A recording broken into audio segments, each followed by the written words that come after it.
desempregados, Senhor, nesta noite. Te pedimos, ó Pai, que o Senhor possa estar abençoando José, ismaelita.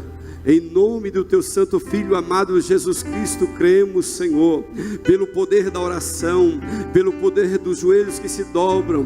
Deus, nós oramos a Ti crendo, Senhor, que o Senhor há de ouvir, Senhor, cada oração nesta noite, Senhor. Vai de encontro, ó Pai, em toda necessidade. Que o Senhor possa abrir, Senhor, as comportas do céu.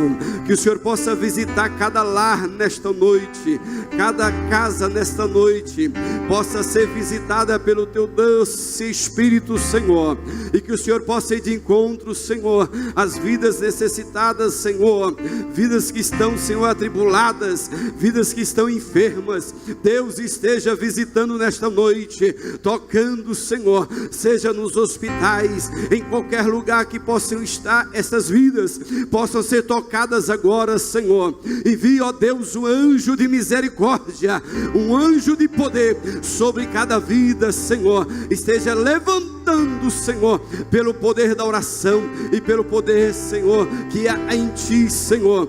Deus, essa noite eu quero Te pedir, Pai, por cada pai, por cada mãe, por cada criança, por cada adolescente, por cada jovem, por cada homem, por cada mulher, que o Senhor esteja visitando cada um, Senhor, nesta noite. Pai, eu também Te peço nesta noite, pelo nosso Brasil, Senhor, esteja abrindo as comportas do céu, para que as vidas possam ser, Pai, plena, sim, Pai, próspera, em Ti, Senhor da glória, abençoando o estado de Goiás, abençoando a nossa Goiânia, abençoando, Senhor, cada setor, a nossa vizinhança, seja ela tocada pelo Senhor. Ah, Deus de poder e de misericórdia, que as famílias sejam prósperas, ó Pai, em tudo quanto elas vierem colocar as Tuas mãos, seja próspera, Pai, e que o Senhor possa trazer a prosperidade, Senhor, espiritual, sentimental, financeira, Senhor, esteja, Pai. Ah, Senhor da glória, aqui nesta noite queremos ouvir a Tua voz, queremos receber a Tua palavra nesta noite. Aviva a Tua obra, Pai, no meio dos anos, Senhor, a notifica e a faz lembrar daquilo que o Senhor tem feito no passado e fará aqui hoje, nesta noite, e fará, Pai, em cada vida, no futuro, para que o Teu nome seja glorificado, não só hoje, Pai, mas eternamente o Teu nome seja exaltado para sempre. Aleluia. Ó Deus, Te louvamos, Te rendemos graças, Senhor, pelo que o Senhor vai falar conosco esta noite. Incendeia a nossa alma, no sentido de dar disposição e ânimo e esperança ainda mais a nós.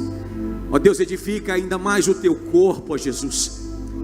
Te louvamos porque a Tua palavra que o Senhor há de falar conosco hoje, sabemos que ela servirá de alimento para a nossa vida e vai dar para que nós possamos andar talvez 40, talvez 50, 60 dias, mas a bem da verdade queremos esta porção todos os dias, Senhor, diariamente, rotineiramente, sistematicamente. Queremos o pão que vem dos céus, queremos a Tua palavra. Norteia a nossa alma, a nossa mente, a nossa consciência. Pai, use o Teu Filho para falar conosco, Senhor. Mas antes disso, pedimos a Ti que tome agora o MVN Adoração. Ó Deus, que sejamos agora impactados com o Teu Espírito, que sejamos tocados com o Teu Espírito, que sejamos cheios do Teu Espírito. Receba, Senhor, a nossa adoração em forma de cântico, de louvor, ó Pai, em nome de Jesus Cristo. É o que nós Te pedimos, em o nome de Jesus. Amada igreja, ponham-se em pé, ponham-se em pé. Oh Espírito de Deus, todos os amados em pé, levante uma das suas mãos se você pode, se você consegue. Se você não estiver sentindo dor, se você não estiver imobilizado, usando um gesso, se os teus ombros, se a tua clavícula não estiver quebrada, se você estiver bem, com força para tal, levante uma das suas mãos, como um gesto de gratidão a Deus. Oh Espírito de Deus, Arabai e Rasto, Deus, Deus, Deus, Deus, te louvamos pela saúde que temos, te louvamos pelas mãos que estão levantadas, te louvamos, Senhor, pelo tempo que o Senhor nos dá neste lugar. Para a glória do seu nome, queremos te adorar neste lugar, em nome de Jesus. MV na adoração. Nesta noite feliz, neste santo lugar, eu marquei, cante, um encontro com Deus. Seu amor é real, sua paz ousarei. Eu marquei um encontro com Deus. Só quem veio, quem marcou, cante outra vez.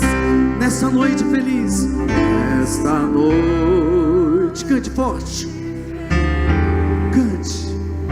Este santo lugar, eu marquei um encontro com Deus. Seu amor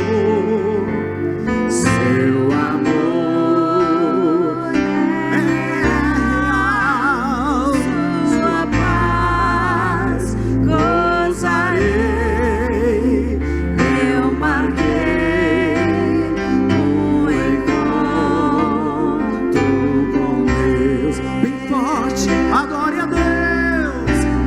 Eu marquei um encontro com Deus aqui. Eu marquei um encontro com Deus aqui. Seu amor é real, sua paz ousarei. Eu marquei um encontro com Deus. Com as suas mãos levantadas, você pode declarar isso para Ele nessa noite. Aleluia, com seus olhos fechados, se possível, querido. Oh, amados, Deus só vem se nós invocarmos o seu nome. O culto é individual, e nessa noite Deus tem algo especial para a tua vida. O teu coração precisa estar preparado para receber de Deus a glória que Ele vai derramar nessa noite. E o louvor serve para que você toque o coração de Deus e Deus responda com graça, com poder, com unção e com autoridade na tua vida. Aleluias. Oh, eu marquei um encontro com Deus. Cante. Eu marquei um encontro com Deus aqui. Eu marquei isso. Com Deus aqui. Seu amor é real, sua paz gozarei. Eu marquei um encontro com Deus. Porque te abates, ó minha alma, diga isso, e te comoves, perdendo a calma. Diga para tua alma nessa noite: Não tenhas medo, em Deus espera, porque bem cedo Jesus virá outra vez. Porque te abate, Sinta a presença dele nessa noite. Sinta o abraço dele. Ele está te abraçando, curando a tua vida.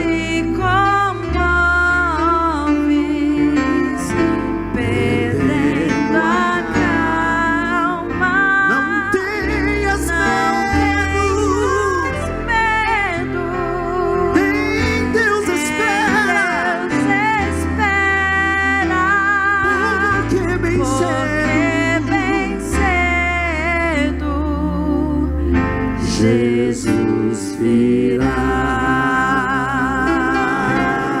porque bem cedo Jesus Glórias ao nosso virá. Glórias ao nosso Deus.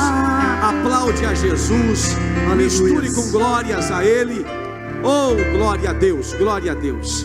Da forma que nós estamos, as crianças à frente, por favor. Quero chamar Pastor Reis, esteja aqui impetrando a bênção sobre os nossos filhos, a nossa herança, os professores, bem como os pais também.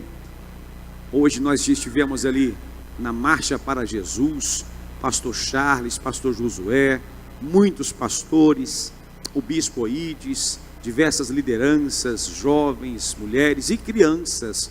E nós tivemos um tempo para orar pelos nossos filhos. Levante as mãos, Pastor Reis.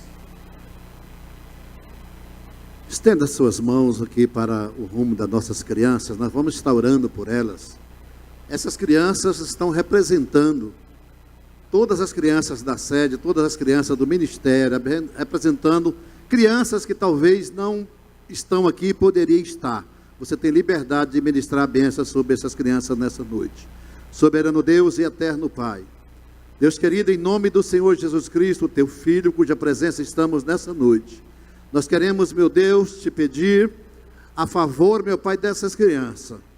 Deus, essas crianças, meu Pai, necessitam da tua graça, da tua ajuda, da tua proteção, para que elas não venham, meu Pai, a se perder, se contaminar, que nada venha tocar, meu Pai, na vida dessas crianças, para que elas possam crescer na tua presença, debaixo da tua graça e da tua misericórdia.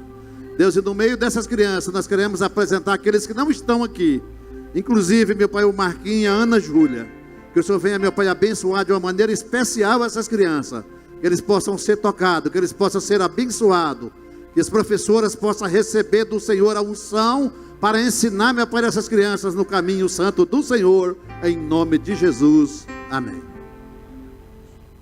Amém. Podeis tomar assento, queridos. Eu gostaria já de estar aqui convidando pastor Reginaldo Cruz, ele que é pastor auxiliar do nosso ministério, serve a este ministério como conferencista, né? Itinerante, escritor, professor, editor, é mestre pela PUC, é pai do Mateus e da Nicole, e avô do Miguel, então hoje, e Maria, esposo da pastora Lívia, que está ali. Eita, glória a Deus. Vamos recebê-lo com uma forte salva de palmas, queridos, vamos.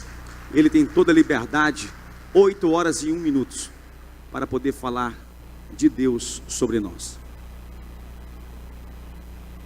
Meus irmãos, minhas irmãs, a paz do Senhor.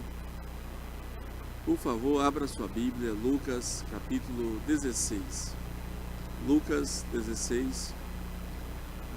Por gentileza, fiquemos em pé para a leitura da palavra do Senhor.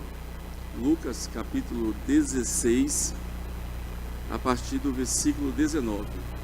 Nós estamos aqui na nossa igreja sede, tendo exposições bíblicas sobre uma série a respeito das parábolas, né? E aí muitos irmãos, muitos pastores já estiveram falando sobre parábolas, e eu também vou seguir a mesma sequência. Quero falar sobre a parábola do rico e o mendigo, que é Lucas 16. Antes disso, eu quero agradecer ao nosso pastor Josué pelo convite e aí o apoio, a confiança do pastor Charles, né? Lucas 16, eu julgo importante o estudo das parábolas, né? São as figuras de linguagens, ou de linguagem, mais importante da Bíblia. Há em toda a Bíblia um pouco mais de 260 parábolas. Cada uma é uma preciosidade. Esta talvez seja a mais rara de todos, né? Lucas 16, versículo 19 a seguir.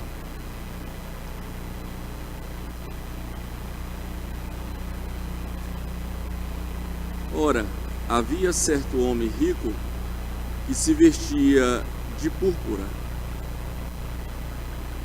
e de linho finíssimo e que todos os dias se regalava esplendidamente. Havia também certo mendigo chamado Lázaro, coberto de chagas, que jazia à porta daquele e desejava alimentar-se das migalhas que caía da mesa do rico, e até os cães vinham lamber-lhes as úlceras. Aconteceu morrer o mendigo e ser levado pelos anjos para o seio de Abraão. Morreu também o rico e foi sepultado. No inferno, estando em tormentos, levantou os olhos e viu ao longe a Abraão e Lázaro no seu seio. Então, clamando, disse: Pai Abraão, tem misericórdia de mim e manda a Lázaro que molhe em água a ponta do dedo e me refresque a língua, porque eu estou atormentado nesta chama. Disse, porém, Abraão: Filho, lembra-te de que recebeste os teus bens em tua vida, e Lázaro igualmente os males. Agora, porém, aqui ele está consolado, tu em tormentos. E além de tudo, está posto um grande abismo entre nós e vós, de sorte que os que querem passar daqui para vós outros não podem, nem os de lá passar para nós. Então replicou: Pai, eu te imploro que o mandes à minha casa paterna, porque tenho 5 irmãos, para que lhes dê testemunho, a fim de não virem também para este lugar de tormento. Respondeu Abraão: eles têm Moisés e os profetas, ouça-nos. Mas ele insistiu: Não, pai Abraão, se alguém dentre os mortos for ter com eles, arrepender-se-ão. Versículo 31. Abraão, porém, lhe respondeu: Se não ouvem a Moisés e aos profetas, tampouco se deixarão persuadir, ainda que ressuscite alguém dentre os mortos. Nós te louvamos, meu Senhor, por tudo que o Senhor faz em nossas vidas. Te louvamos pelo teu grande poder em nossas vidas, pela tua presença em nossas vidas, pela tua unção, a unção do teu Espírito em nossa vida. Nós te louvamos, meu Pai, pelo cuidado que o Senhor tem por nós e pelos nossos. Nós te louvamos pela prosperidade que recebemos do Senhor. Nós te louvamos pela saúde, nós te louvamos, Senhor, pelo nosso ministério, pelos nossos pastores, pelos nossos membros. Nós te louvamos por tudo que temos recebido do Senhor. Se for da tua vontade, do teu querer, se for aprazível aos teus olhos, meu Pai, que possamos receber ao longo dessa ministração, dessa exposição bíblica, receber instrução, receber transformação, receber poder, receber renovação, sermos transformados pelo poder que há somente em tua palavra. Amém. Tome assento, meus irmãos, minhas irmãs.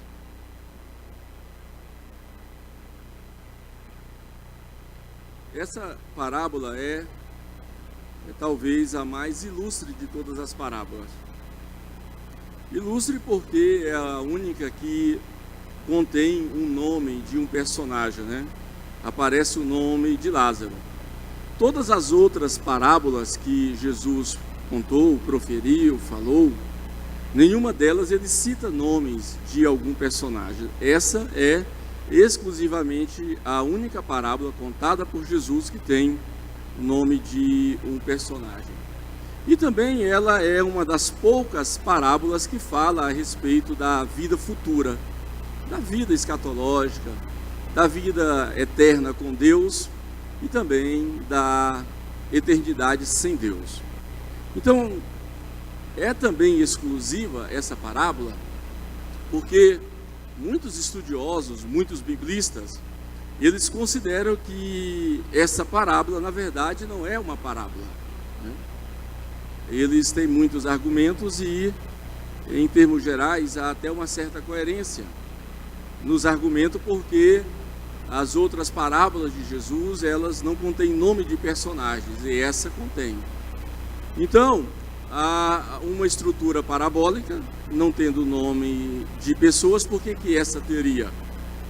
Uma outra questão, é claro que quando você vê aqui a menção do termo parábola, isso aqui não pertence aos textos manuscritos, nem aos retroativos, aos textos autógrafos que a gente chama de originais. Os editores da Bíblia, geralmente, eles colocam isso em termos, né? Assim como também dividiram no século XIX a Bíblia em capítulo e versículo. Originalmente não era assim. Eu, particularmente, eu até preferiria que a Bíblia não tivesse essa divisão de capítulos e versículos. Claro, em muitas questões torna-se o texto mais didático, mais acessível para uma boa compreensão. Mas a gente perde o sentido do contexto, né, de cada passagem, porque originalmente não foi escrito em capítulos e versículos. Então, às vezes, a gente está lendo o texto e a gente não tem noção do seu texto, porque ele está dividido em fragmentos de capítulos e versículos. Mas isso é uma outra história, não é verdade? Então, uma outra dificuldade que temos em afirmar que é uma parábola é que o texto está bem claro, a partir do versículo, nós estamos no capítulo 16, e aí na altura do versículo 20 diz, havia também. Ou seja, esse termo havia, ele também não consta em nenhuma outra parábola, né? Porque havia vem do verbo haver. Você conhece essa aula de gramática, com certeza você não perdeu ela lá na quarta, quinta, sexta série, né? Então, o termo havia vem do verbo haver, que indica e denota existência, né? Bom, se o termo havia denota existência, então existência não tem a ver com parábola. Parábola não fala de uma existência. Parábola é uma figura de linguagem. Jesus contou muitas verdades. Jesus nos falou de coisas brilhantes, maravilhosas, interessantes, e muito disso ele nos falou através de parábolas, né? Isso é interessante, né? Então, eu quero, a partir desse texto, mas também eu não me importo se o irmão considera ser parábola ou se você considera não ser parábola. Particularmente, eu estou mais propenso a entender que não é uma parábola, mas isso não faz nenhuma diferença para o que de fato vale a pena, que é a compreensão da parábola, a interpretação da parábola, né? Como a gente tem o dever de interpretar cada palavra que Jesus pronunciou. Enfim, e olhando para essa parábola, a gente tem a certeza de que existem três questões inseridas nela. O contraste da vida, né? O texto começa falando da vida de dois personagens. Um é apresentado pelo nome, o outro não. O outro é apresentado por sua condição social. Depois o texto, além de falar do contraste da vida, o texto, a parábola, ou seja, o fragmento fala também do contraste da morte, né? E aí o texto nos surpreende, porque quando a gente fala de morte, tudo é surpresa para nós. Quando a gente fala de morte, a gente entra na área do mistério, entra na área do desconhecido e de muitas coisas indecifráveis. E além do texto falar do contraste da vida, o contraste da morte, o texto fala do contraste da vida eterna, né? Por que um tem uma vida eterna segura lá na eternidade com Deus e o outro é remetido a uma eternidade sem Deus, né? Basicamente foi levado para o inferno. Enfim, eu quero falar dessas três coisas: o contraste da vida, o contraste da morte e o contraste da vida eterna. Em termos gerais, a minha abordagem ela é escatológica. A gente precisa falar sobre morte. O assunto morte é tratado em todos os livros da Bíblia. a frase mais significativa a respeito da morte é a que vem de Salomão. Eu até um dia desse falei para os alunos lá na faculdade que o Oscar Niemeyer, ele passou a vida inteira afirmando uma frase, né? A vida é um sopro. E aí muita gente, sem intimidade com a escritura, pensava que essa frase era do Oscar Niemeyer, mas é de autoria de Salomão. Salomão fala lá em Eclesiastes que a vida é um sopro, né? Então a Bíblia, ela deixa bem claro a questão que a vida é um dom de Deus. E a vida que nós temos é uma vida que deriva de Deus, que vem de Deus. O próprio Jesus disse lá em João 11, eu sou a vida, ou seja, eu sou bios, ou seja, a vida que nós temos deriva da vida de Cristo. Porque é fácil assimilarmos que toda vida que você tem notícia, vida animal, vida vegetal, seja qual for o tipo de vida, provém de Deus. Por quê? Provém de Cristo. Por quê? Porque todas as coisas foram criadas por Ele. Todas as coisas foram criadas por Ele. Inclusive a nossa vida, na criação do homem lá no Éden, está muito claro, a partir do capítulo 2, que Deus cria o Adamá, o homem de barro, e aí depois Deus sopra o seu espírito, e aí é que esse homem passa a ser a alma que vive, a alma vivente. Então não há vida sem o sopro de Deus, não há vida sem a vida de Deus. O termo grego é zoe, zoe fala da vida do próprio Deus. Então é importante falarmos sobre a vida, né? E a Bíblia, ela fala da dignidade da vida. O mandamento número 4, lá dos 10 mandamentos, Êxodo capítulo 20, fala da dignidade da vida. Os salmistas falavam muito da vida, inclusive da brevidade da vida. Um salmista disse que vão ou acabam-se os nossos dias como um conto ligeiro. Então a vida passa rápido, muito rápido. E esse texto brilhantemente fala sobre a brevidade da vida. Se a gente for estudar vida e morte no livro de Eclesiastes, Salomão vai nos ensinar uma coisa muito interessante sobre a morte, lá no texto de Eclesiastes. Salomão lá, ele nos convence que nós não estamos preparados para a morte. E Salomão nos convence que nós não estamos preparados para a morte, porque a morte não nos cai bem. A morte não nos cai bem. É claro que há um ufanismo entre nós cristãos, e nós falamos isso com muita propriedade, né? Eu quero imaginar que nós estamos preparados para a morte. Eu penso que parte disso é só discurso. Só discurso. Eu já contei isso aqui algumas vezes, do pastor Walter Branco de Gouveia, um dos pastores mais respeitados do Ministério Vila Nova. Walter Branco de Gouveia era irmão do pastor Jorge Branco de Gouveia. E aí ele estava doente e começou a cantar o hino, que saudosa lembrança de Diociano. E ali, convictamente, ele já estava esperando a qualquer momento passar para uma vida eterna com Deus. E aí pediu para o pastor Jorge Branco, seu irmão, orar por ele. Pastor Jorge, olha, eu não tenho nem que orar por você, porque você está esperando já encontrar com Jesus, mas eu vou orar. Eu vou orar para que Jesus te leve logo e você encontre logo com Ele. Aí o pastor Walter, não, Jorge, não é bem assim, né? Não é bem assim. Então, o escritor, o eclesiástico, o pregador, Salomão, ele disse que a morte não nos cai bem, porque há fragilidade diante da morte. Não há sequer um ser humano, independente de sua condição social, da sua condição intelectual, existencial, não há nenhum ser humano que não trema diante da morte. Porque a morte lança as pessoas diante do inesperado. Para outros, a morte lança as pessoas diante do oculto. E principalmente a morte lança a pessoa diante do desconhecido. Sim, diante do desconhecido. Porque as pessoas que morrem e vão para o outro mundo e vêm depois dizer como é que é o mundo de lá, isso não faz parte das nossas crenças, né, pastor Marcos de Areia? Né? Isso faz parte de uma crença mediúnica. É engraçado, as grandes religiões sempre se preocuparam com a morte. Lembra dos antigos fenícios?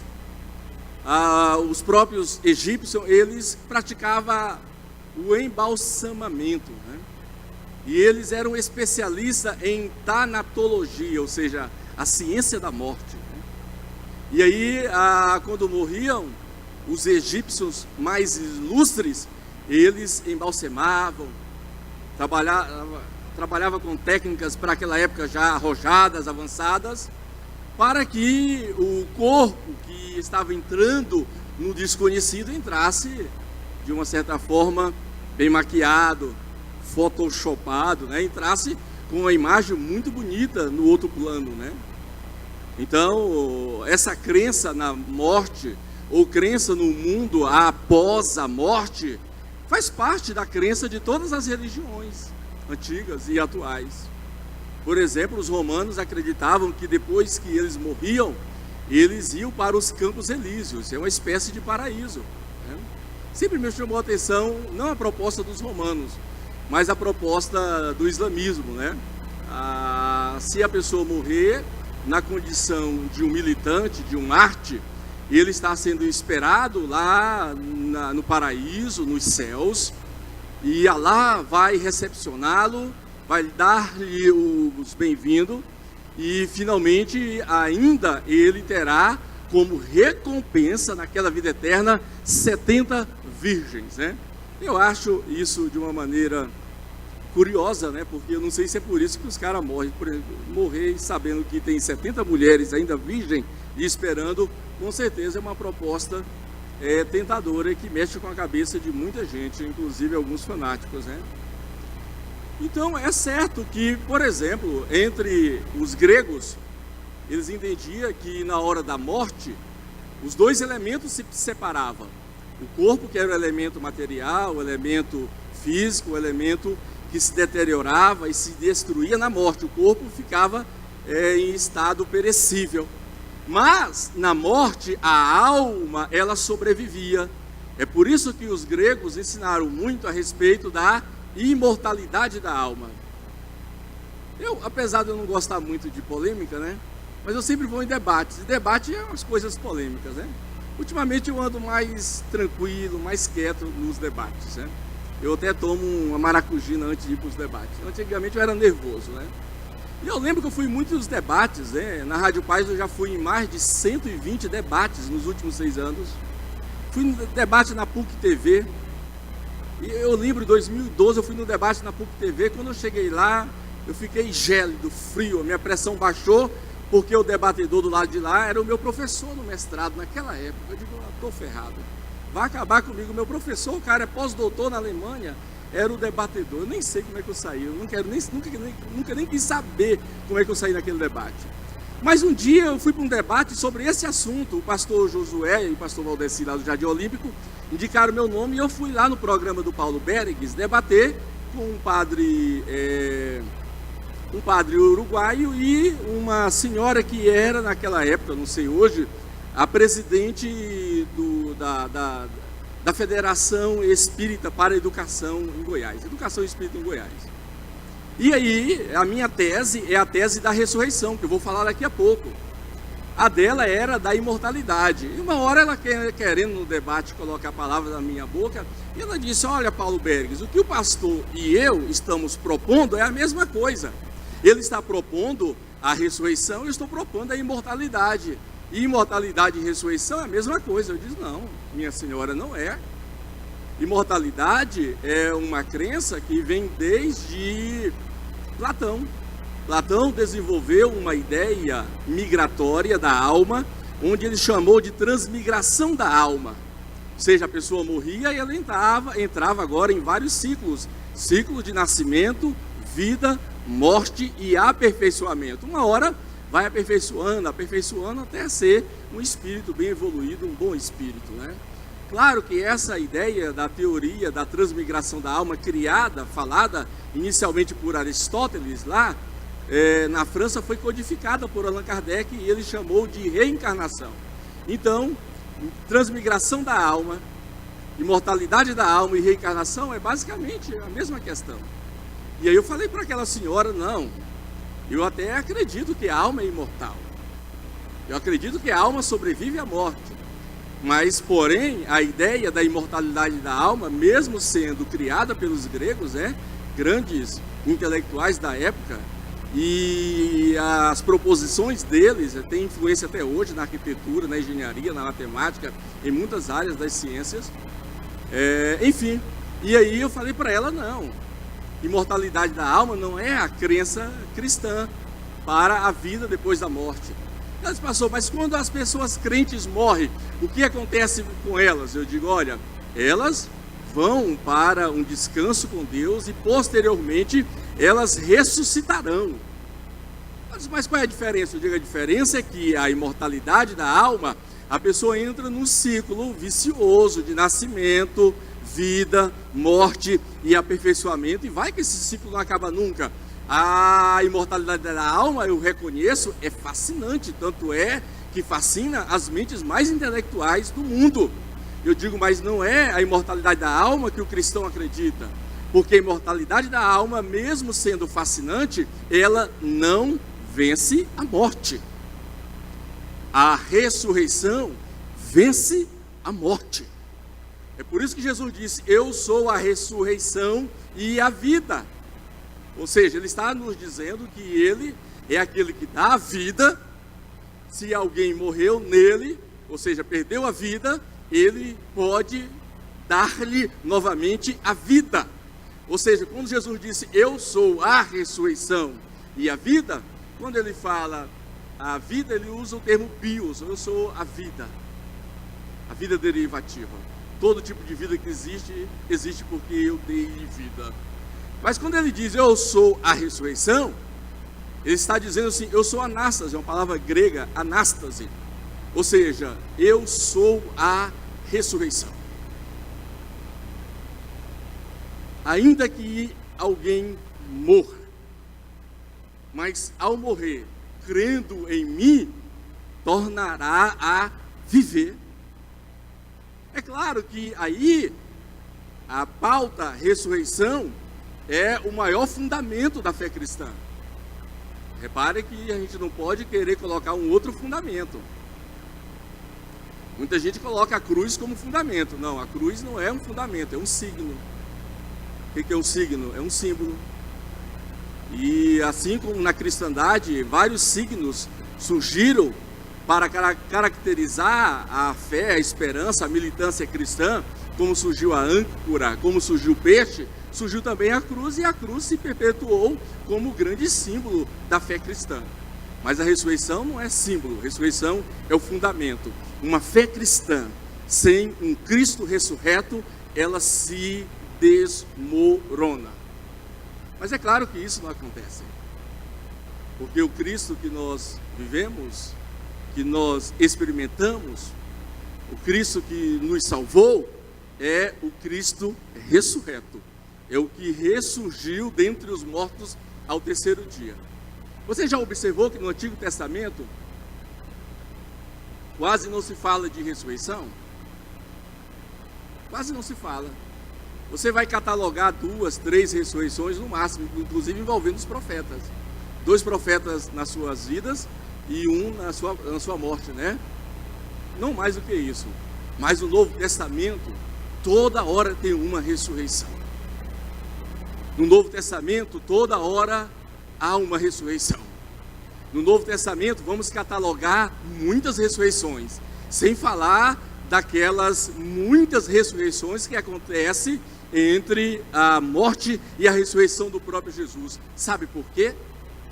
Porque a própria ressurreição estava entre nós. O Deus encarnado estava entre nós. Jesus de Nazaré estava entre nós. É por isso que Ele é a ressurreição e a vida. Ainda que alguém morra, mas que crê nele, viverá.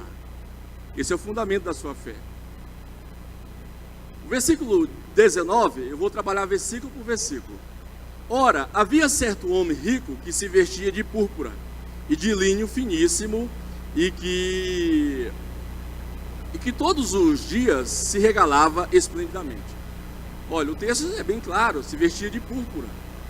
A ideia de se vestir de púrpura nas tradições culturais é apenas para os nobres, para os ricos. Os nobres e ricos, ou seja, o vestir de púrpura era uma demonstração de poder.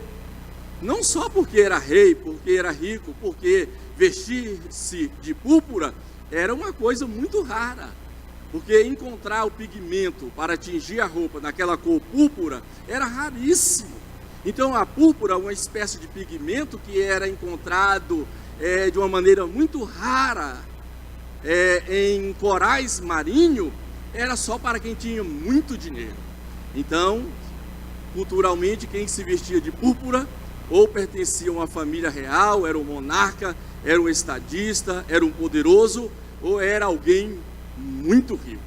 E o texto disse que certo homem rico se vestia de púrpura e linho finíssimo, e que todos os dias regalava-se esplendidamente, ou seja, todos os dias ele se vestia com as roupas mais nobres, todos os dias este rico, ele vivia esplendidamente, em outras palavras, ele vivia luxuosamente, se vestia, vivia luxuosamente, ou seja, ele tinha um estilo de vida suntuoso, né? Glamuroso, como diz um pregador aqui em Goiânia, muito elegante, né? Muito elegante. E é claro que vestir-se bem, vestir-se como a monarquia era para poucos, só para os ricos, né? E com isso o texto está denotando que a condição social ou a condição socioeconômica deste homem era rara para as pessoas ali. Ou seja, havia poucos ricos e poucos dos ricos era que poderia vestir-se. Então o texto está começando apresentando um contraste na vida. O texto começa apresentando no capítulo do versículo 19 um homem muito rico, muito poderoso e que fazia questão de mostrar esse poder, de mostrar o seu luxo, de mostrar a sua suntuosidade. Contrastando totalmente com a vivência socioeconômica desse rico, havia certo mendigo chamado Lázaro. Lázaro significa perto de Deus. É interessante o significado, né? Lázaro, perto de Deus, né? Perto de Deus.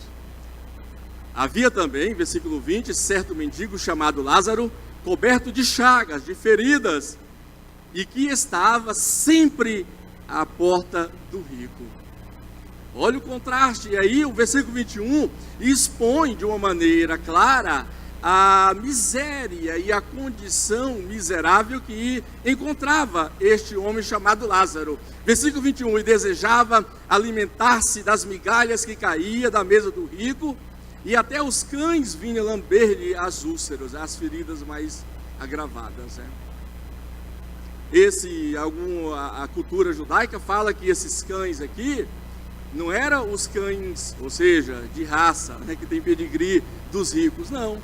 Eram os cães vira-lata, isso mesmo, vira-lata, que ficava por ali também, vendo se caía algum pedaço de comida. E o que caía era migalhas de pão. Essas migalhas de pão aqui, é muito importante o contexto cultural, não era do pão que os ricos comiam, que estava na sua mesa, não. Era um pedaço de pães que eles pegavam e aí eles iam fragmentando, cortando em pedaços para limpar as mãos. Ou seja, o pão que recebia a sujeira das mãos dos ricos, ele poderia cair ali no chão em fragmentos, em migalhas. Era este pão, com essa sujeira, que o Lázaro esperava que caía para poder alimentar-se. É por isso que a primeira proposta minha é o contraste da vida. É uma vida de muita satisfação, de muita riqueza, de muita realização. E aqui o outro, uma vida de penúria, uma vida de escassez, uma vida de desigualdade social. Então está muito claro que na vida, na nossa existência, no nosso contexto situacional, as pessoas vivem de diferentes formas. E aí depois que a gente fala desse contraste da vida, desse contraste social, eu queria falar do contraste da morte. Versículo 22 diz o seguinte: aconteceu morrer o mendigo e ser levado pelos anjos para o seio de Abraão. Morreu também o rico e foi sepultado. Por que o texto não fala do sepultamento do pobre? É claro que os irmãos sabem que eu não sou chegado em especulação, eu não faço isso e nunca gostaria de fazer, especular o texto, porque isso é irresponsabilidade, né? Mas na tradição judaica, dizia que as pessoas miseráveis, as pessoas que viviam em extrema penúria, elas não tinham parente. No caso dele, mendigo, não tinha ninguém por ele. Então, não havia sepultamento. Depois da morte de um mendigo como esse aqui, do Lázaro, as pessoas pegavam o corpo dele, depois de 2, 3 dias, o corpo dele, e levavam para um monturo fora da cidade. Esse monturo é chamado na língua grega de Gena, ou Guena. O que é Guena? Um monturo desértico. Lá só havia cadáveres de animais e de seres humanos que viveram em extrema penúria. Agora é interessante, né? Contraste da morte, né? Morre o pobre e morre o rico. Eu nunca esqueci da célebre frase do pastor Billy Graham. Billy Graham disse que a morte é a única certeza que temos na vida.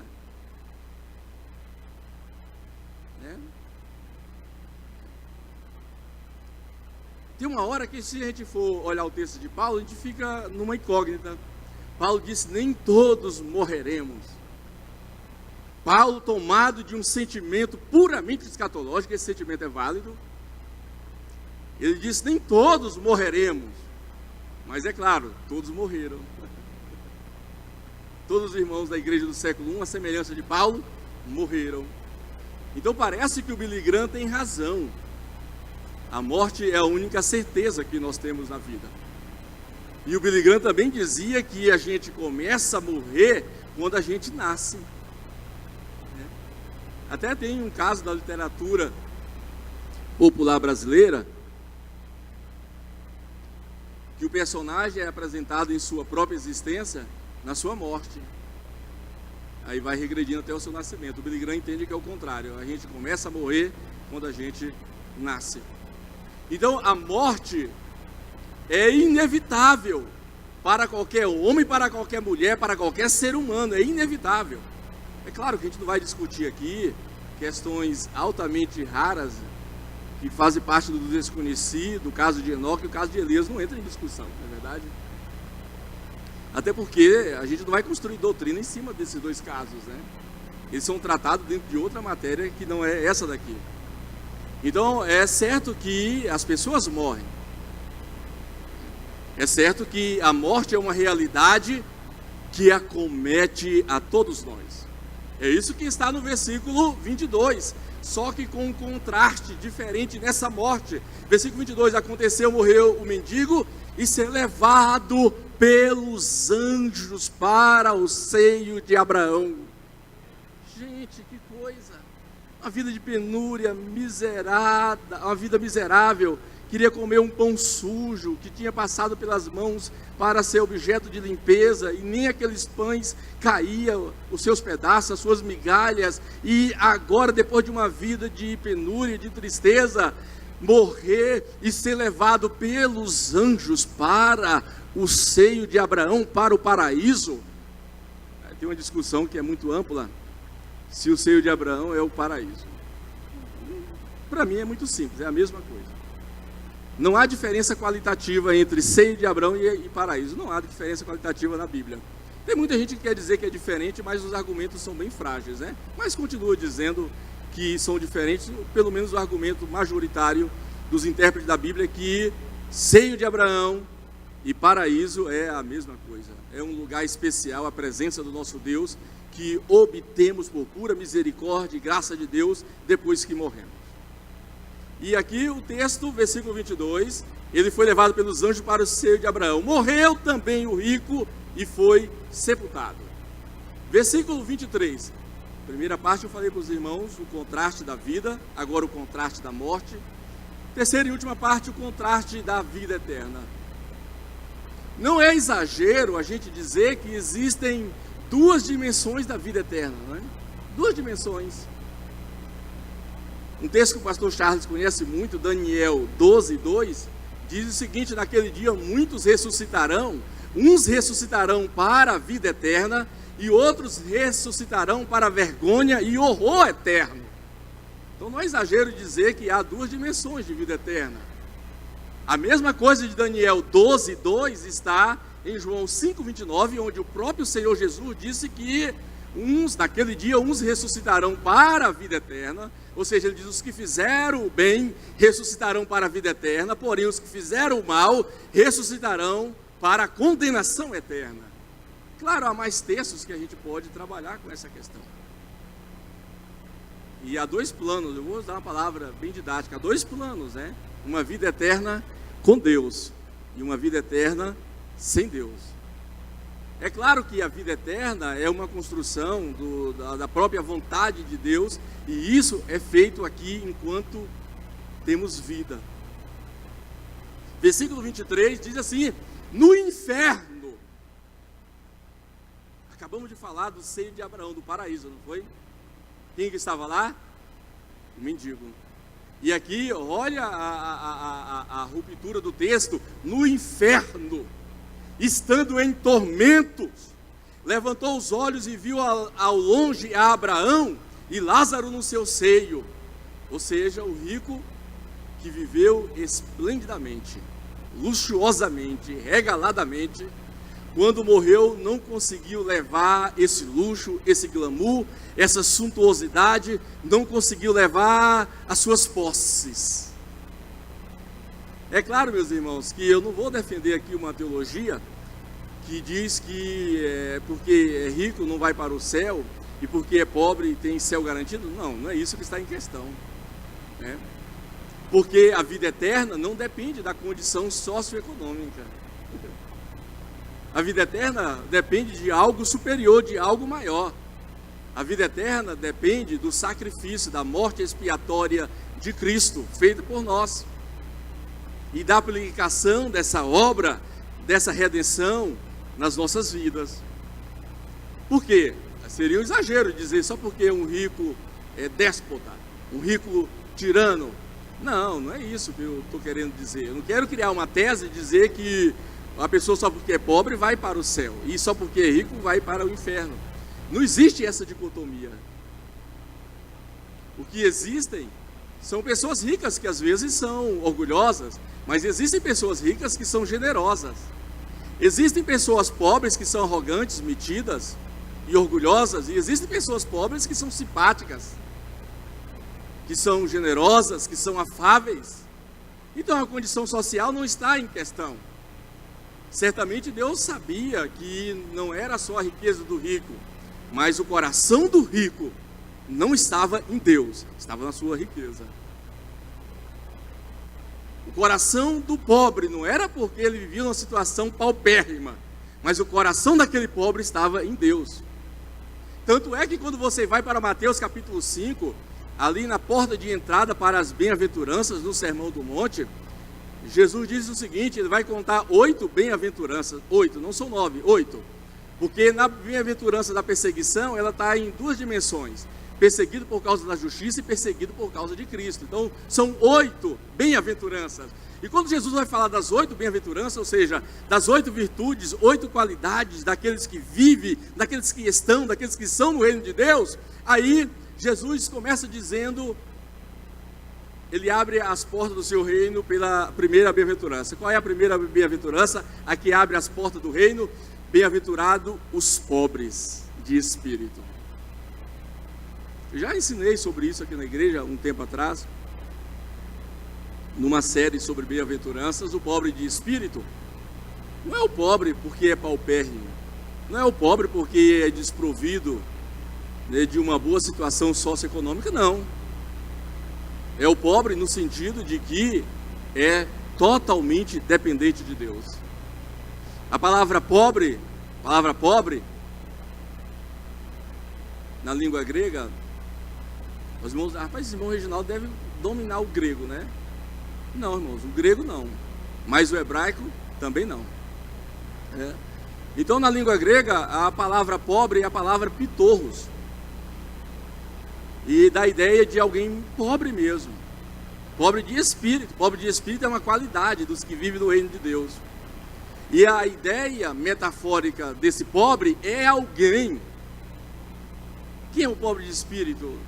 Metaforicamente falando, é alguém que não tem emprego, não tem recurso, não tem família, não tem parentes, não tem emprego, não tem uma casa. É alguém que não tem dinheiro para comprar nada, nem comida, nem água. É alguém que não tem o teto, mora na rua. É alguém que não tem ninguém por ele. É alguém que é totalmente dependente de Deus. Você deve ter muito dinheiro, eu imagino. Eu olho para aqui para os irmãos, tem muitos irmãos com cara de rico, né? Ou então com cara de satisfação, que tem uma boa conta corrente, né? Então, o pobre de espírito é alguém que pode ter dinheiro, mas depende de Deus. Tem um alto emprego, mas depende de Deus. Tem uma alta função no ministério, mas depende de Deus. Tem uma boa empresa que gera bons lucros, mas depende de Deus. Tem uma família tão rica e abençoada, porque também depende de Deus. Então, o pobre de espírito é uma qualidade. E aqui o texto está dizendo, agora no versículo 24, então chamando, disse: Pai Abraão, tem misericórdia de mim, Pai Abraão. A questão agora é outra, irmãos. Não é questão de vida financeira, não é questão de morte. A questão aqui é outra, é de vida eterna. É o assunto mais sério da sua vida, vida eterna. E aqui o texto, no versículo 24, diz: Pai Abraão, tem misericórdia de mim, e manda a Lázaro que molhe em água a ponta do dedo e me refresque a língua, porque eu estou aqui atormentado em chamas. Irmãos, o Lázaro que vai para a vida eterna com Deus, a memória dele está plena. O rico também, que está numa vida eterna sem Deus, aqui no inferno, atormentado em chamas, a memória dele, as faculdades mentais deles estão todas plenas. Ele está de posse de todos os sentidos, refresque a língua, paladar. Ele vê o Abraão de longe, ou seja, visão, raciocínio, memória. Ele lembra dos seus 5 irmãos. Então, na vida depois de lá, na vida eterna, todas as nossas faculdades mentais estarão plenamente funcionando.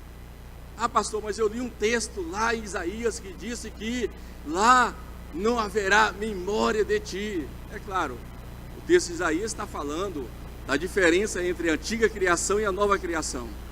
A antiga criação, ela é tão inferior em relação à nova criação que Deus vai estabelecer, que quando chegarmos na nova criação, nos novos céus, nova terra, não vale mais a pena lembrar da antiga terra, da antiga criação. É isso que o texto está dizendo.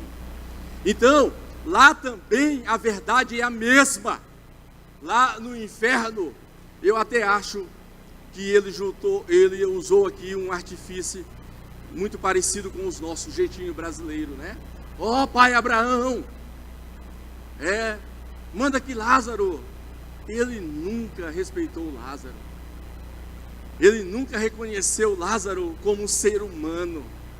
Lázaro estava continuamente de uma maneira paupérrima, miserável, na porta dele, ele nunca deu nenhum moral para Lázaro. E agora a vida eterna reserva a surpresa dele estar numa condição de penúria, de miséria e penúria e miséria eterna. Não vai se findar.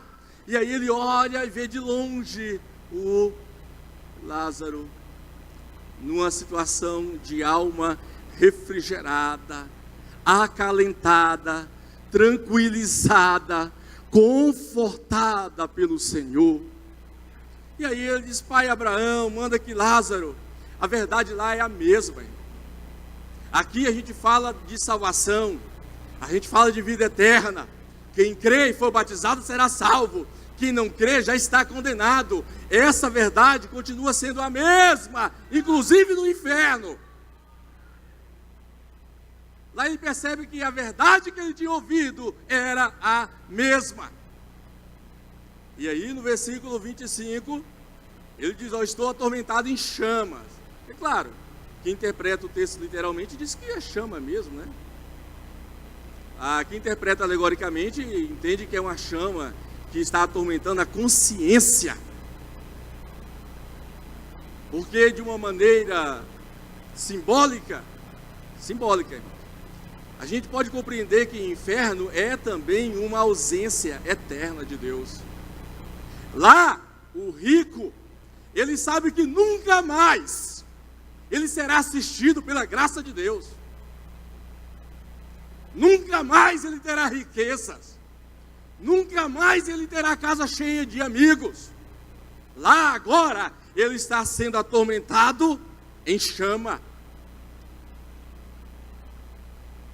Aí disse Abraão: filho, versículo 25, lembra-te que recebeste os teus bens em tua vida.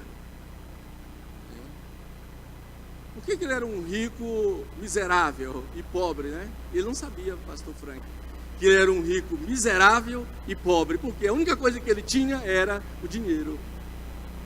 O dinheiro. E aí o texto diz, como eu acabei de ler, versículo 25, lembra-te que recebeste os teus bens em tua vida, e Lázaro igualmente recebeu os males, porém agora o Lázaro está sendo consolado, e tu está sendo atormentado. O problema do rico mesquinho é que o rico mesquinho, ele não abençoa ninguém com a sua riqueza. O risco mesquinho, ele não semeia na vida de ninguém. O risco mesquinho, ele tem a ideia, aquela lógica perversa só de acumular, de juntar, acumular, juntar. Ele é rico, e rico mesquinho, avarento, pobre e miserável, porque ele nunca teve a capacidade de glorificar a Deus com as suas riquezas. Mas o lado oposto do rico mesquinho é o rico generoso.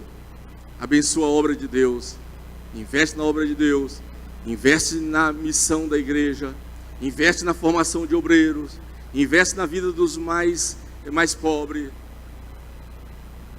As contribuições do rico fazem a igreja dar saltos mais longe, melhor dizendo, mais longe. Versículo 26, e além de tudo está posto um grande abismo entre nós e vós, de sorte que os que querem passar daqui para vós outro, não podem passar, nem os de lá para passar para nós. Versículo 27, então replicou o rico: pai, eu te imploro que o mandes à minha casa paterna, porque eu tenho 5 irmãos, versículo 28, porque tenho 5 irmãos, para que lhe dê testemunho, ou seja, para que pregue para eles. Eu compreendo de uma maneira bem prática que aqui, do inferno, houve-se um grito evangelístico, houve-se um clamor missionário: pai Abraão, mande que alguém vá à casa dos meus 5 irmãos e pregue, ou seja, lhe dê testemunho. É claro que eu estou usando a palavra pregue, mas fala testemunho, né? É claro que a gente prega muito com as palavras, Nós somos bem convincentes, né? Temos uma oratória com uma retórica sem precedentes. E nós investimos na área da pregação, mas em termos gerais, Jesus nos ensinou que devemos pregar sim, mas não só com as palavras, com o testemunho.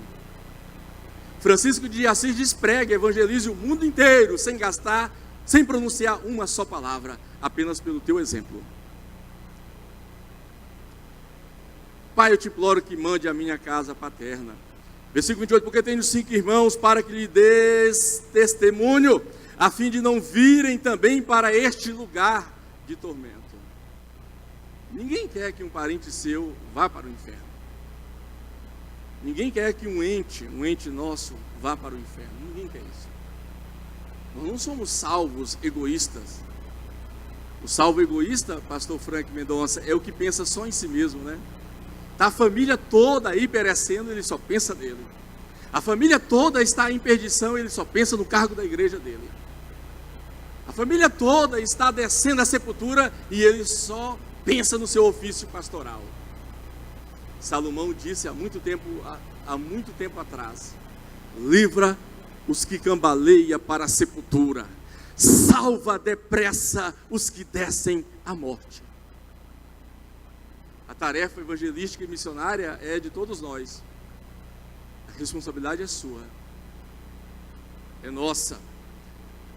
E aí, versículo 29, respondeu Abraão: eles têm Moisés e os profetas, ouça-nos. Mas ele insistiu. É engraçado, essa insistência na salvação dos seus irmãos nunca aconteceu enquanto é vida, enquanto em vida. Isso pode dizer para nós que não é no mundo de lá, na vida após morte, que deve haver evangelização. A preocupação, a responsabilidade, o comprometimento de cada um dos senhores e senhoras em relação à salvação dos seus familiares, dos vossos amigos, é e deve ser feita aqui, agora. Clame pela sua família hoje. Clame pelos seus vizinhos hoje. Clama pelas almas das pessoas do seu parentesco hoje. Porque é hoje que eles ouvirão a voz do Senhor e não endurecerão os seus corações. Versículo 30, mas ele insistiu: pai Abraão, é aqui onde eu fecho, se alguém dentre os mortos for ter com eles, arrepender-se-ão. Olha, alguém dentre os mortos, né?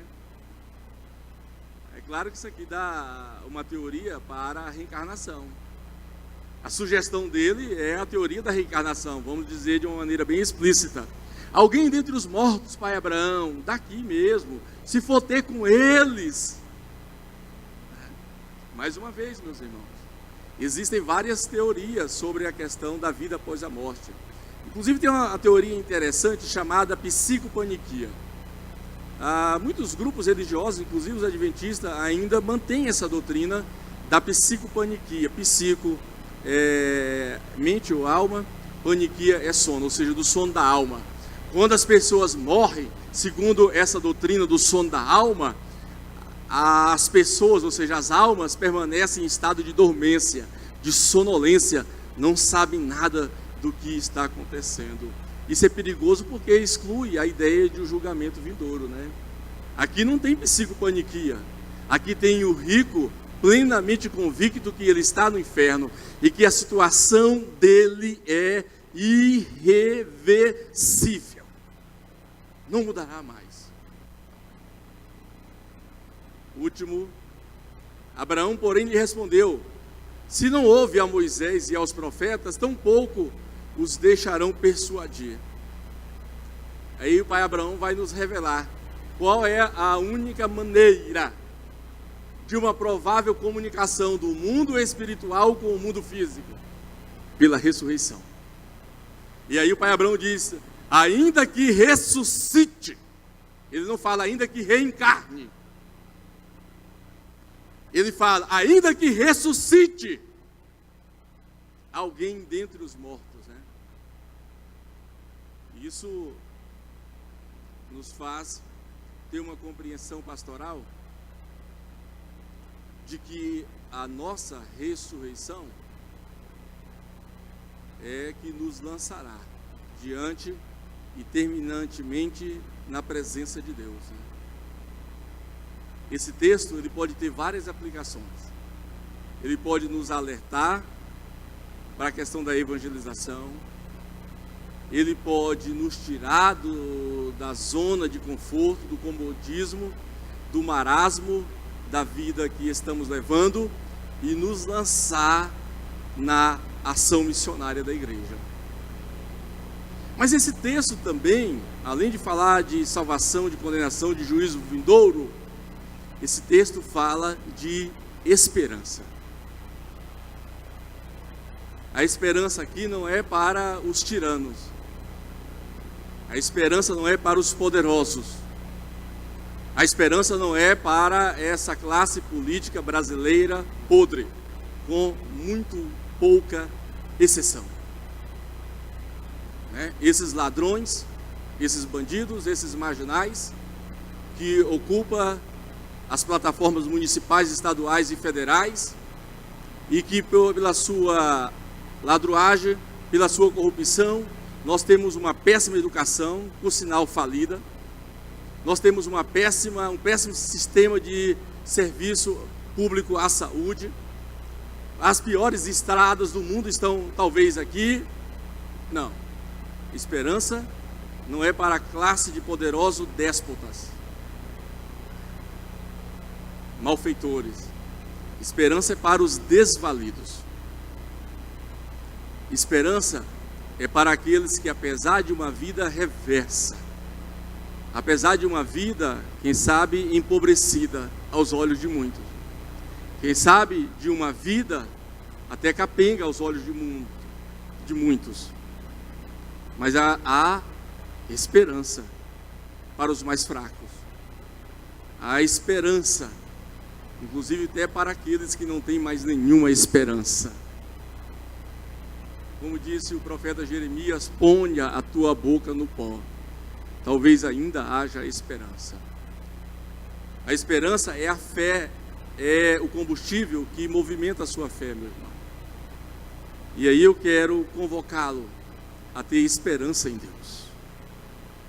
Esperança que os melhores dias você ainda os viverão. Esperança que as melhores e as mais primorosas realizações ministeriais ainda chegarão. Esperança que aquele ciclo de angústia, de mágoa, de desencontro na sua família vai ser quebrado. Esperança que você ainda tire o pé desse mar de dívida. Esperança que o seu coração, de uma vez por todas, deixará a mágoa, a amargura, as raízes de amargura. Esperança que não é só no aqui, agora que seremos abençoados, mas esperança que teremos uma vida eterna de proteção, de segurança, para sempre com o Senhor. Graças a Deus, muito obrigado em nome de Jesus.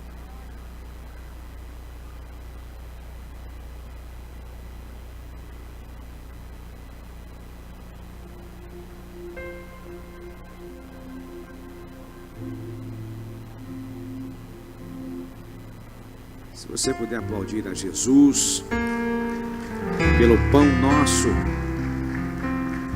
de cada dia que Ele sempre nos envia. Vamos nos colocar em pé. Coloque a mão em uma das suas mãos no seu coração. Representa aí as emoções, o afeto, o sentimento. O pastor Reginaldo muito bem fechou este ensino hoje falando a respeito de esperança. Permita neste 1 minuto aí que me resta, antes de passar ao pastor Charles, orar pela tua casa, mas a tua casa espiritual, esta aí que a sua mão direita ou esquerda está tocando. Vela por ti agora, olha por ti agora. Senhor, nosso Deus, te louvamos pela tua palavra. Obrigado, Senhor, por ter nos enchido de instrução. Obrigado, Senhor, por ter aquecido a nossa alma, vivificado a nossa mente quanto a esses assuntos tão importantes. Ó Deus, eu quero orar agora, clamar agora, pedir a Ti, Senhor, que o Senhor estenda suas mãos e renove a nossa esperança. Esperança de um dia estarmos contigo na glória, ó Senhor.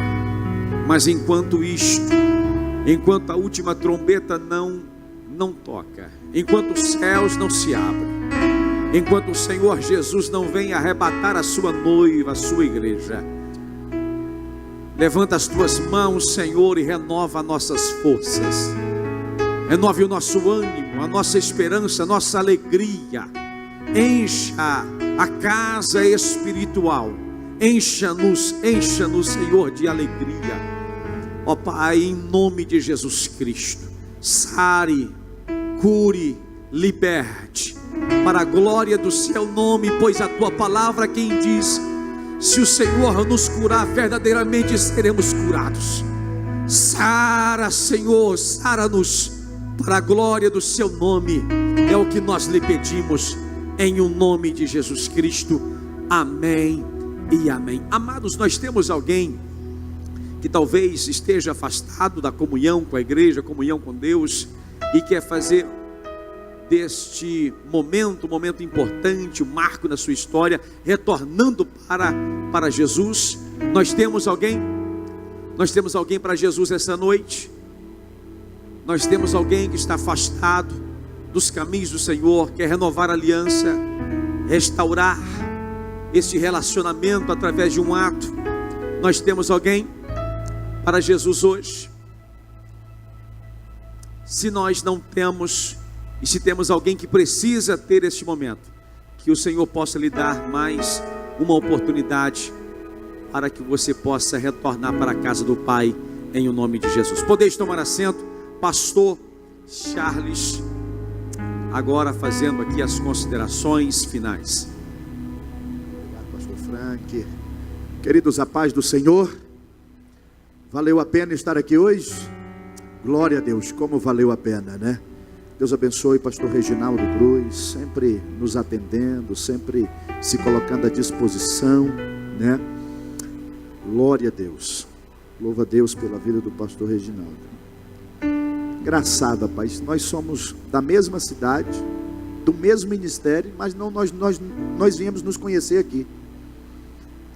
Somos da mesma cidade, pertencemos ao mesmo ministério, mas viemos nos conhecer aqui, nos relacionar aqui, né? Lá de Marabá, né? Somos ovelha do pastor Jonatas ainda, né? Saudoso, glorioso pastor Jonatas, né? Deus abençoe pastor Reginaldo pela grande contribuição que tem prestado aí à igreja. Queridos, glória a Deus. Momento da oferta. E foi ministrado aqui na palavra que não é a nossa posição ou condição social que nos torna generoso. Não é. Não é a nossa classe, a nossa classificação nessa cadeia social que nos torna generoso. Ser generoso não é porque eu tenho em abundância, eu tenho muito, eu sou rico. Existem muitos ricos. Não é porque eu sou pobre, porque eu não tenho o suficiente, né? Então a questão do ser generoso, do você sentir a dor, a necessidade, compartilhar, ou do pouco ou do muito que você tem, né? Do pouco ou do muito que você tem, não é uma questão social, não é uma questão financeira, não é. Mas é uma questão de você olhar, entender e ver a necessidade, compartilhar também da mesma dor. Então eu quero convidar você aqui, querido, nessa noite, a você lançar uma semente generosa. uma semente generosa na família de alguém. Nós temos aqui uma família de pastores, queridos. Nós vamos lançar esta semente generosa. Nós vamos abençoar esta família. Se vai dar para atender, para suprir as suas necessidades, eu não sei. Mas que a nossa ação será generosa, pelo menos para amenizar, pelo menos para acalentar um pouco, nós vamos fazer. E o que está à nossa disposição, querido, o que está ao nosso alcance, isso nós fazemos, né? Todo ato generoso, querido, atrai a bênção e o favor de Deus. Eu aprendi assim, eu creio assim, a Bíblia me diz assim: todo ato generoso atrai a bênção e o favor de Deus. Porque quando eu ajudo, quando eu compartilho, eu olho para aquele texto de Mateus 25, né? E diz: quando fizeres a um desses pequeninos, a mim também estará fazendo. Então toda a ação que você faz a alguém, toda a ação que você desenvolve para a vida de alguém, aleluia, Deus toma para si. Ele toma para si. Está fazendo a mim, está fazendo para mim. Então, querido, que você possa. E aí a palavra de ordem foi: vinde benditos de meu Pai. Oh, aleluias. Vinde benditos de meu Pai. Então que você possa estar nessa categoria de benditos. Porque há uma promessa, e essa promessa está até hoje de pé. Deus fez para Abraão, e essa promessa está até hoje de pé: abençoarei todos os que te abençoarem. Aleluias. Todos os que te abençoarem. Então quando você abençoa alguém, a bênção do Senhor é compartilhada também na sua vida. Então vamos colocar-nos de pé, querido. Pegue a sua oferta aí, segure a sua oferta, oferta generosa, uma oferta abençoadora, uma semente. Segure ela aí. Quero orar por você. Segure por você, né?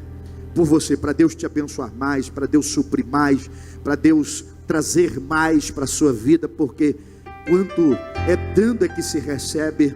Dar e ser-vos-á dado, boa medida, recalcada, sacudida e transbordante. E esta oferta é para abençoar uma família de pastores, obreiros, militantes da obra do Senhor.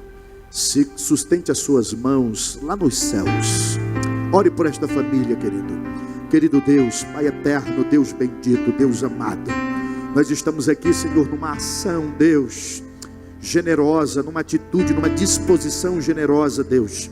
Por isso aqui está a tua igreja, o teu povo. Abençoa, Deus, tudo aquilo, Senhor, que eu lanço, Deus, tudo aquilo que eu semeio, Deus. Pai querido, o reino, Senhor, também me supre, o reino também, Deus, me sustenta. E eu quero, Senhor, ministrar na vida de todos que estão aqui, ó Deus, a sustentação, a suficiência de Cristo, também na vida desta família, Deus, que está agora, Deus, precisando, necessitando de algo. Deus, que através desta ação, Deus, o Senhor possa atender, meu Deus, a demanda, atender as carências, a necessidade, e que o Senhor possa contornar esta situação, em nome de Jesus, em nome de Jesus, amém, amém. Traga, temos aqui os gasofilaços, traga a sua oferta generosa, temos a máquina de cartão, oh, aleluia. Deus que não é homem pra mentir, Aleluia. tudo pode passar, tudo pode Glória a mudar, Deus. mas tua palavra vai Deus te abençoe. se cumprir. Glória a Deus Deus. de aliança, Oh, aleluia. de promessa. Deus possa abençoar a sua casa. Emprestarás e não tomarás emprestado. Abençoarás a muitos. Que a bênção da prosperidade de Deus esteja sobre a sua casa, sobre a sua vida, sobre a sua família. Deus abençoe essa igreja que é tão generosa, irmãos. Eu louvo a Deus pela vida de todos vocês. Aqui tem pessoas, quem sabe, que do pouco do pouco ainda consegue repartir. Do pouco, querido, consegue ainda repartir com vidas, com pessoas. Deus possa te abençoar grandemente, né? Grandemente. Queridos, pastor Carlos, né? E a sua esposa Ana e a sua netinha Daniela, do Rio de Janeiro. Gostaria que você ficasse de pé, meu pastor, toda a sua família. Olha só, sua netinha, esposa, a netinha Daniela, né? Todas as vezes que ele vem do Rio de Janeiro, aqui é a sua casa, viu? Deus abençoe, amigo aí do pastor Eugênio, Francisco Eugênio, né? Receba os cumprimentos aí. Vamos numa forte salva de palmas em louvor a Deus, pastor Carlos, né? Que é sua casa, sua família também, né? Glória a Deus. Tem mais alguém que nos dá honra, que nos visita aqui? Faz um aceno com a mão para que nós possamos receber, cumprimentar, abraçar, né? Está a mãe ali da dupla Gêmeos de Cristo, né? Ali lá do Pará, irmão, terrinha boa. Oh, meu Deus, né? Rapaz, esses dias eu tive ali, irmão, no aniversário da filha dele, da Sara. Pensa numa comida tipicamente paraense, irmão. Viu, pastor Reginaldo? Rapaz, pensa num negócio bom, irmão. Viu? Aí é tacacá, é vatapá, rapaz, é maniçobra. Maniçobra não há que sobra, né? Tacacá, pode tacacá, irmão. Tacacá. Rapaz, um açaí, um cupu. Pensa, irmão, mousse, vitamina, creme. Não, pelo amor de Deus, viu?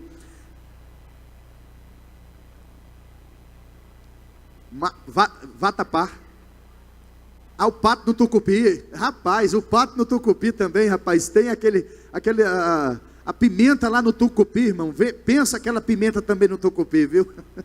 Glória a Deus. Queridos, quero justificar a ausência do nosso presidente, do nosso pastor.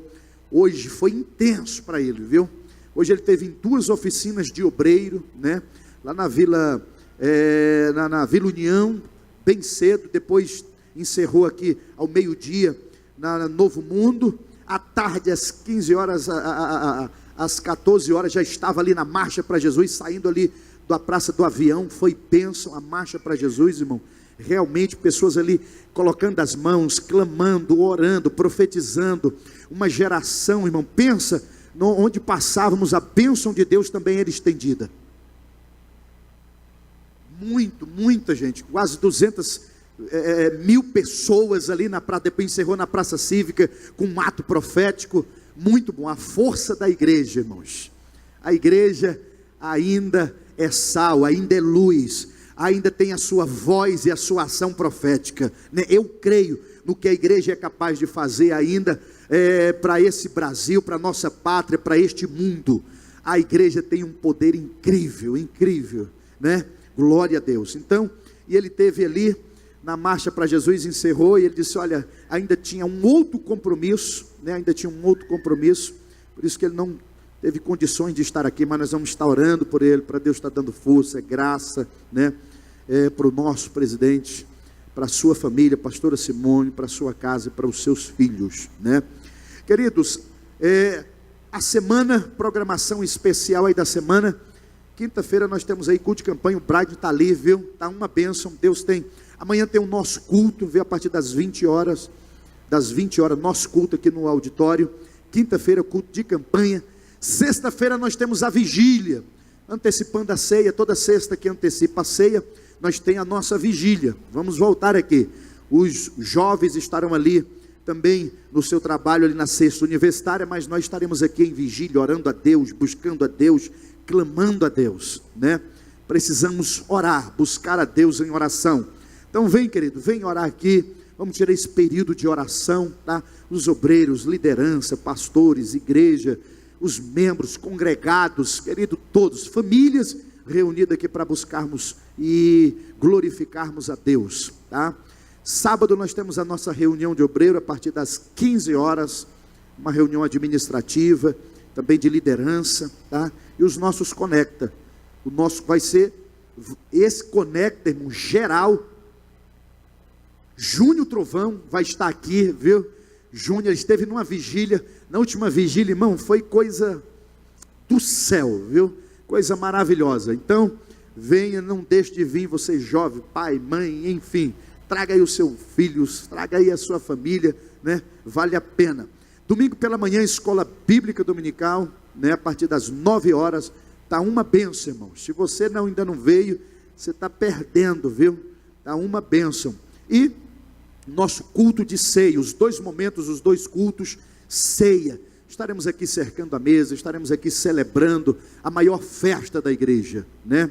Então vamos colocar-nos de pé, e o nosso presidente vai estar lançando uma campanha, viu? Uma campanha abençoada, a campanha do mês de maio, né? Nós vamos estar em campanha também, mês de abril foi em favor, em prol da pátria, da nação, e em mês de maio ele vai estar lançando aqui uma outra campanha, que vai abençoar a sua casa, vai alcançar a sua família, a sua vida, vai ser bênção para você, tá? Quero convidar aqui o pastor Doriel para estar nos despedindo com oração, orando pelo nosso pastor Josué, pela sua família, pela sua casa, orando pelos nossos irmãos, né? E que Deus possa abençoar grandemente o seu retorno para a sua casa, né? E um bom descanso. Curva a tua cabeça e vamos agradecer a Deus por essa abençoada palavra, interceder pelos nossos irmãos. Querido Deus e nosso Pai, muito obrigado, Senhor, pela tua palavra que foi ministrada aos nossos corações nesta noite. Pai, muito obrigado por cada um dos irmãos que aqui estão, ouvindo, ó Pai, e aprendendo da parte do Senhor. Continue falando aos nossos corações, que nós possamos, ó Pai, entender, compreender, ó Pai amado, o teu grande amor para conosco. Pai, eu intercedo também pelo pastor Reginaldo, continue abençoando ele, dando ele graça, sabedoria e disposição, ó Deus, para estar ministrando e falando do teu grande amor para com a humanidade. Pai, nós queremos interceder pelo nosso pastor presidente, o pastor Josué, a pastora Simone, toda a sua família, ó Pai. Pai, intercedemos, ó Pai, colocando nas tuas mãos, dele graça, dele sabedoria, dele, ó Pai, disposição, saúde, ó Pai, guarda ele, ó Pai amado, no caminhar, no levantar, no deitar, ser com ele, ó Pai, e com a tua família. Pai, nós queremos entregar também cada um dos irmãos que aqui não puderam estar nesta noite, nesta oportunidade, também esteja visitando eles, ó Pai, guardando e protegendo, leva-nos, ó Pai, debaixo da tua graça, debaixo da tua proteção, para nossas casas, nos dando um restante de noite abençoado, e uma semana, restante de semana também, ó Pai, na tua presença. É a oração que fazemos, agradecido ao Senhor por tudo, e o fazemos em nome de Jesus. Que a graça do nosso Senhor e Salvador Jesus Cristo, o amor de Deus nosso Pai, a comunhão e a consolação do Espírito Santo, seja com todo o povo de Deus, desde agora e para sempre, e todos digam amém. Se você disse amém, abrace alguém, abrace, mas não aperte, e diga: foi bom você ter vindo. A paz do Senhor em Cristo Jesus.